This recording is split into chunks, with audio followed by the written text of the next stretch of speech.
approach working with business purpose people like fix and flippers, investors, clients like that?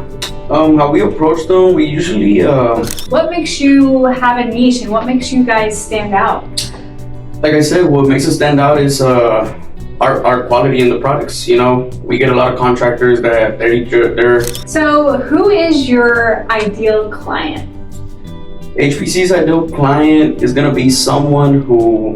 What was maybe one of the biggest challenges that you've had to overcome? How many years now have you had your company? We've been in business for 3 years, and in this 3 years... Just like us. Yeah, really, that's nice.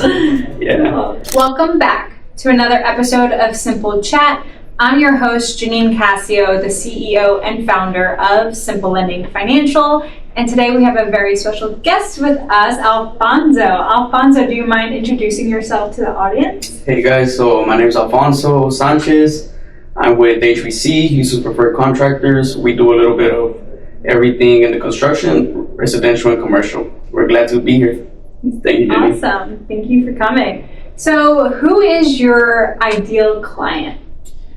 HPC's ideal client is going to be someone who is looking to find a contractor that they can trust, that they want to turn their visions into life without piercing the quality. I get a lot of clients requesting quotes, but they care about the price.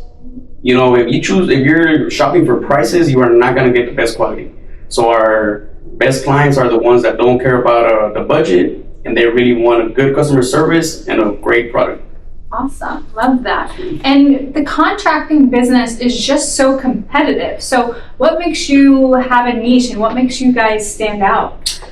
Like I said, what makes us stand out is our quality in the products. You know, we get a lot of contractors that they're in the business to make a quick buck, and you know, sometimes even take people's money, not us. We want to build a strong relationship with our clients so they can call us back again and keep working. Yeah, I feel like fraud with contractors, being a lender, I hear it so much because we'll lend money to people building homes and things like that.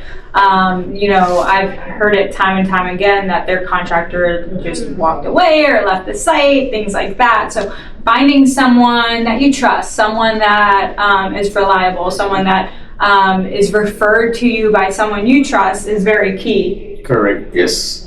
So what was maybe one of the biggest challenges that you've had to overcome? How many years now have you had your company? We've been in business for 3 years, and in this 3 years... Just like us. Yeah, really, that's nice. Yeah. Yeah, so in 3 years, something that we had to overcome has been building a trust. We get compared a lot to mechanics, you know. Sometimes a mechanic, you'll take your car, they'll fix something, but they're losing up something because they're shady people. Contractors, they tend to be looked at shady people. That's why the difference we make is, you know, we build a brand. We brand our vehicles, we have an office, and we just give that comfort to our clients that we will never just leave with your money, you know.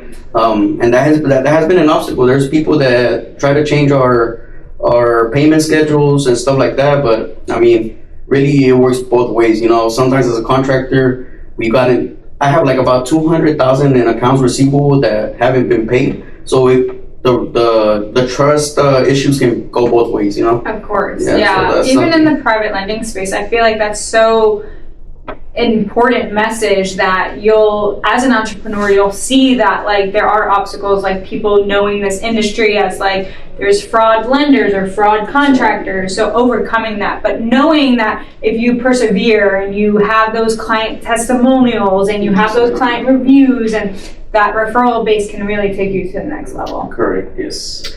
So how do you approach working with business purpose people like fix and flippers, investors, clients like that?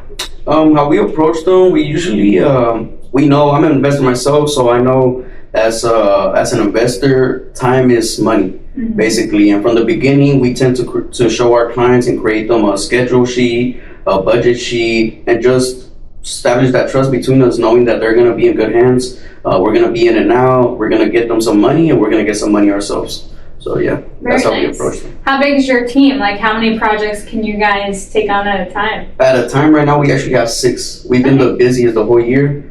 and there's a lot of running up and down. We have 3 project managers, 7 guys that work directly under us, and everyone else is a sub. Very cool. So what would you say is a key lesson that has, like, no one warned you about, but that you had to learn on your own? As an entrepreneur, what I had to learn has been, social media makes it seem that entrepreneurs are always up here and, living the lavish life. That's something that hit me like a train when I started. I started and I didn't make money my first year, so that's something that I had to overcome, and I learned a lesson that it's a graph. But as long as that graph is going up, it's worth it. But there's always up and down. And to me now it's fun. Like every time you level up, I feel like it comes with a different obstacle. So to me it's fun now. Like I used to stress about it a lot. Now I have fun with it. Yeah. That's so true and so important to hold on to. So what would you give a piece of advice to someone that's like just getting started, wanting to step out, start their own contracting business? What is one thing you'd leave them with? One thing I would tell them is, don't look for money. Create a brand. Create a great customer service. When I started, I was doing a lot of free work in the beginning. So, just so we can establish that trust, you got to create a brand, create a trust between your clients and your clientele. People will follow you. They'll love what you do, and just be genuine.